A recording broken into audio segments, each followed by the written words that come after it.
All right, here we are. Ito na. Kumbaga, the West Philippine Sea sets sets the stage. Now, ang The daming template. na-comment. Ang dami na comment, hindi lang si Heydaria, hindi lang si R&R ang daming madaldal dito. Si Senator Mig Zubiri even called for potential expulsion, no? Of the Chinese envoy, who's not necessarily the most celebrated Chinese envoy. Forget about other envoys, but even by China embassy standard, this guy is not the most celebrated and welcome one. And then si Martin Romualdez, Speaker of the House, Martin Romualdez, reminding our partners and our country, reminding China to respect the Saan.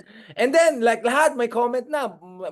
And the president. Robin Hood, the president, napakalakas yung statement. Gusto ko yung president, basahin natin, mahal na mahal natin yan. Sabay ganun. Kasi galing sa Solid North. So, baka naman.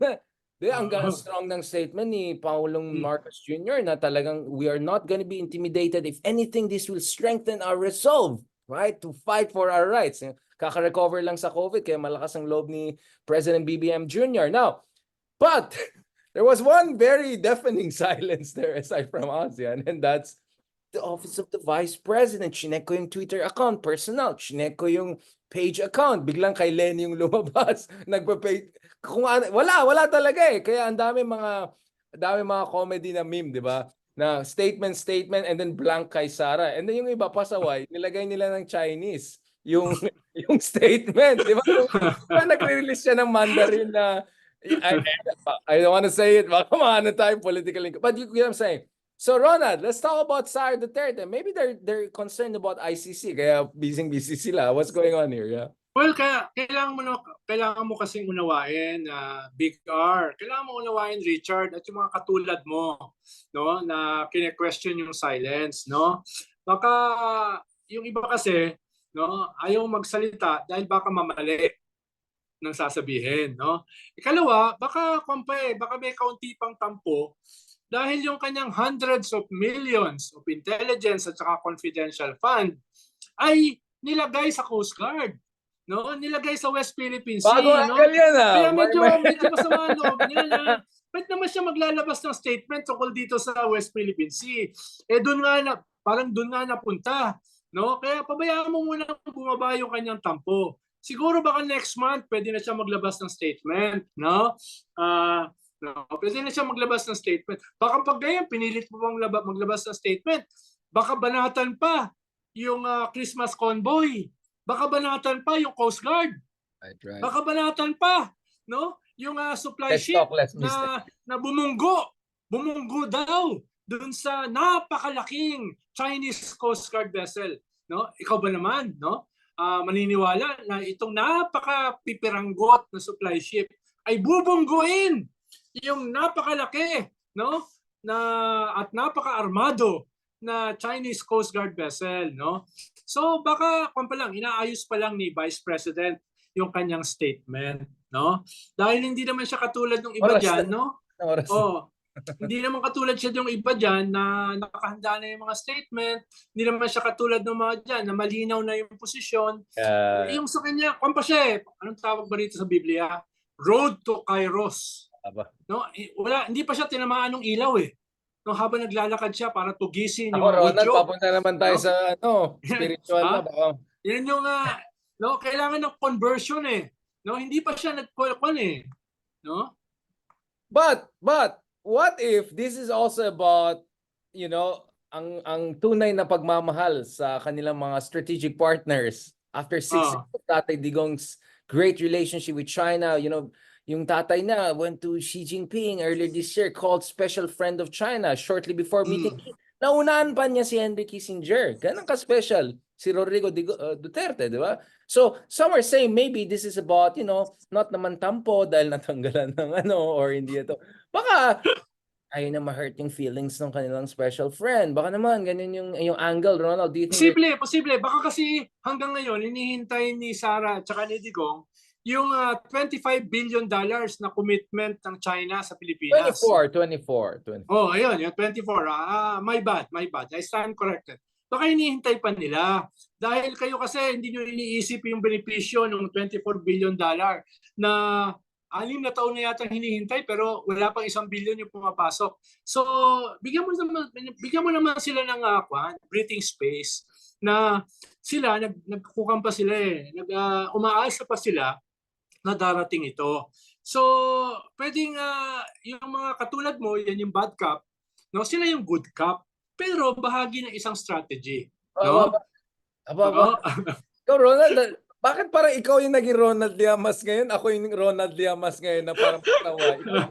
No, let's give them benefit of the doubt. They're on the road to enlightenment. Ba't di mo Ronald, hindi mo ba nalalasahan yung sarcasm? No? Hindi mo ba hindi nararamdaman? nalalasahan ko pero pinapahamak mo ako eh. Pero ako yung pinapahamak mo eh. So, tuloy mo na sandali. Medyo kukuha lang ako ng battery. Mukhang naglolobat ako. Ayan, naglolobat na tuloy mo lang yung ating pinag-uusapan. Sige lang, go ka lang dyan. Ganon kami ka-spontaneous dito. Ma, ba't yung battery ko? Pati ako, nalobat na rin ako. Wait lang, sige, itutuloy natin itong discussion. Ito na ako kasi, Ronald, alam ko nakikinig ka sa akin habang kinukuha mo yung battery. Hindi, ang akin naman kasi, ang dami nilang masabi sa mga kung ano-anong bagay. Sa peace process, ang daming masabi, ang daming hanash. Totally disagreeing with the president.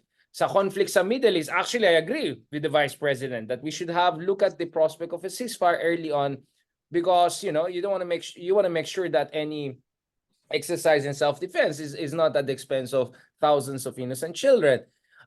You know, and then di naman ako disagree sa sinasabi ng mga Duterte people na let's have diplomacy with China, but I always say diplomacy on whose terms?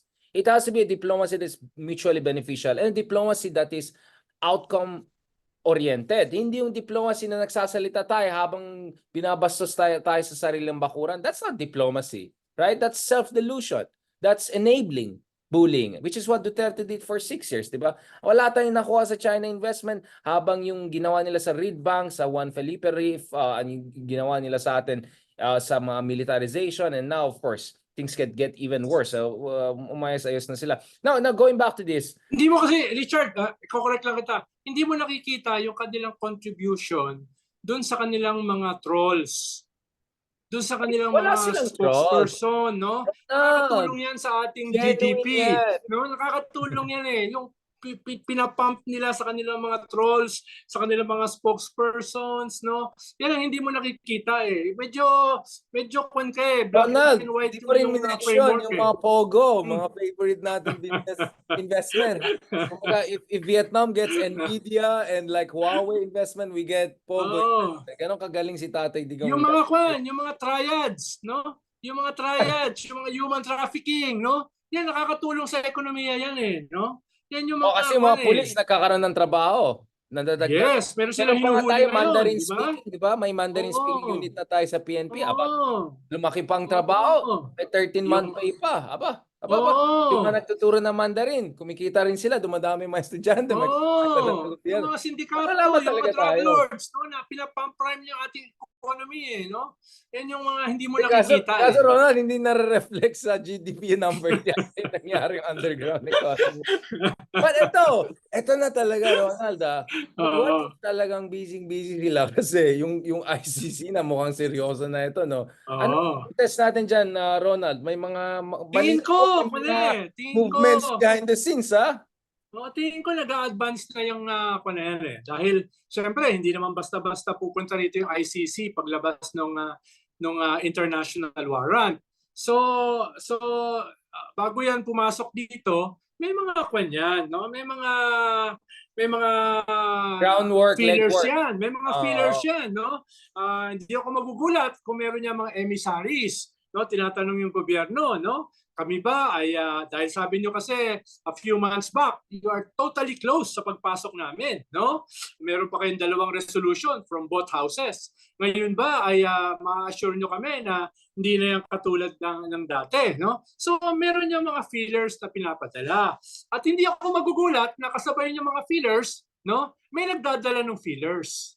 Diba? May magdadala ng fillers, ipapaabot sa DOJ, ipapaabot sa Malacanang na kami ba hindi nyo tataboy pag pumasok kami rito. no? Ibang usapin pa yung kay Kibuloy, FBI yun eh, extradition yun eh. Kaya, No, ibang wag natin ibang usapin yun, ha? Jason sa edition na may episode tayo about Oo.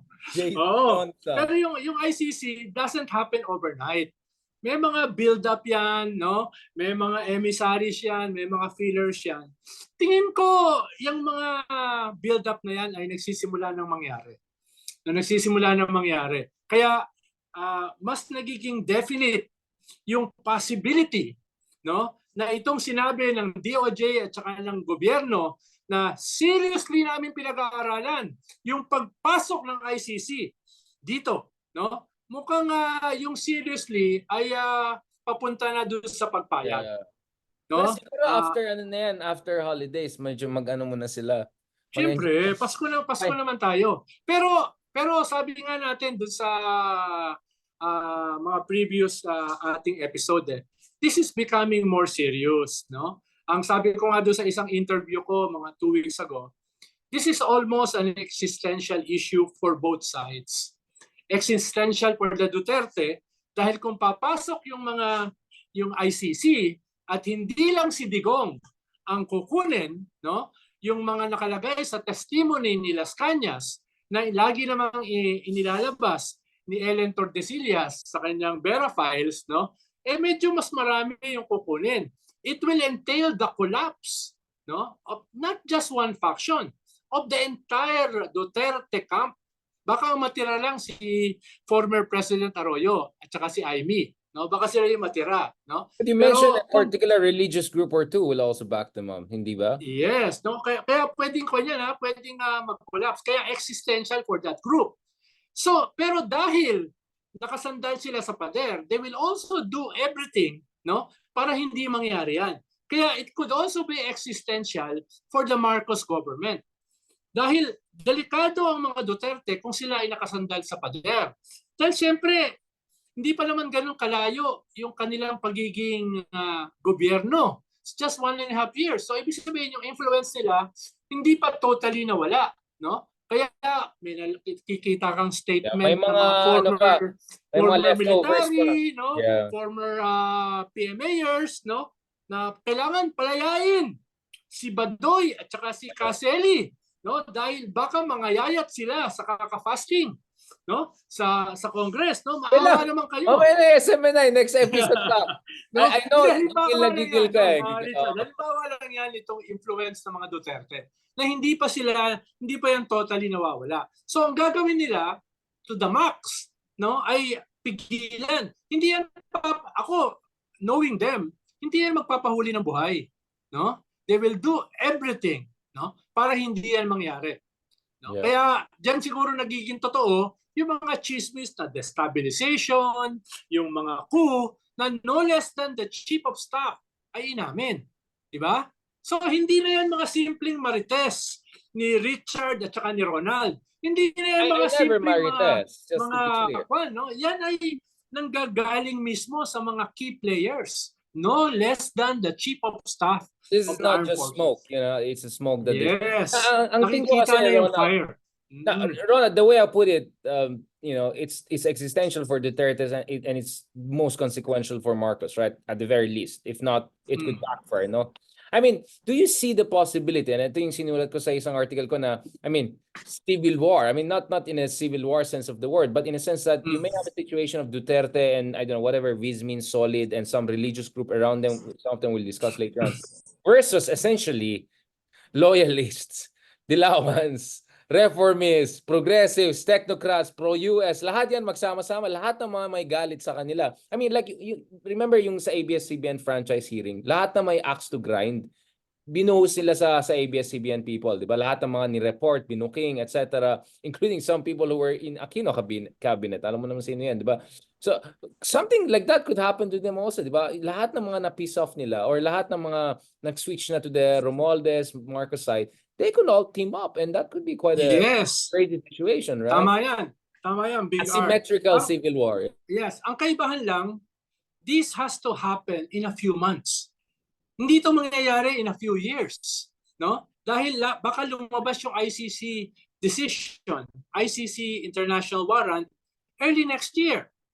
Ibig sabihin, hindi makakapaghintay yung Duterte to counter-attack, to counter-punch to the Yeah, the time max element is ng taon. here. No? Yung mga Marcos naman, hindi naman sila makakapaghintay until the midterm.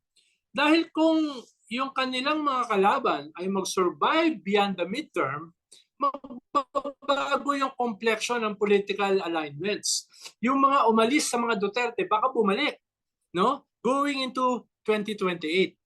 No? So, from the side of the Marcos, they have to do what they want to do, what they have to do, also in a few months.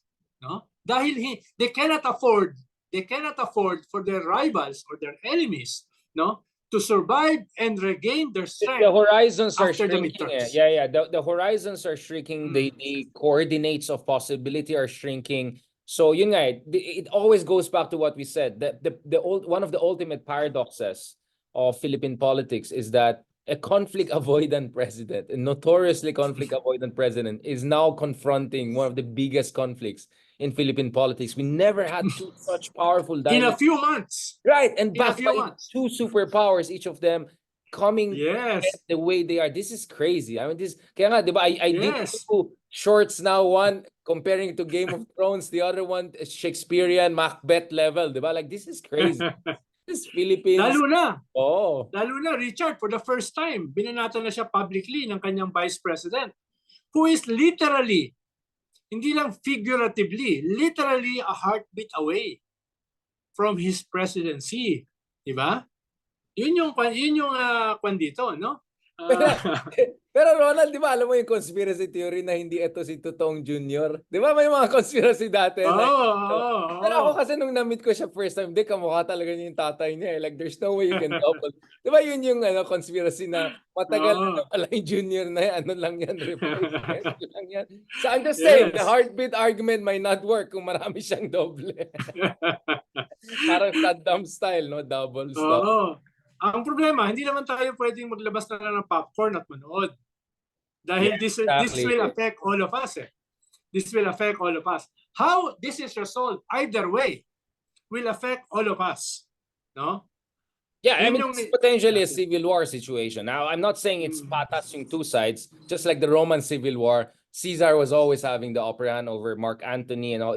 But this is it, diba? I mean, this is something very serious. And I think this perfectly sets the tone for the next episode, which is the saga of SMNI. Because what I say to the popcorn people is be careful what you wish for, because a lot of perilous precedences could be set before matanggal itong franchise ng SMNI. Yung mga ba kasi poetic justice, as KRNR puts it. But at the same time, this could also set the tone for something even scarier down the road. So pag-usapan natin yan in the next episode. Thank you very much, Secretary Ronald Nimas. Salamat, Big R.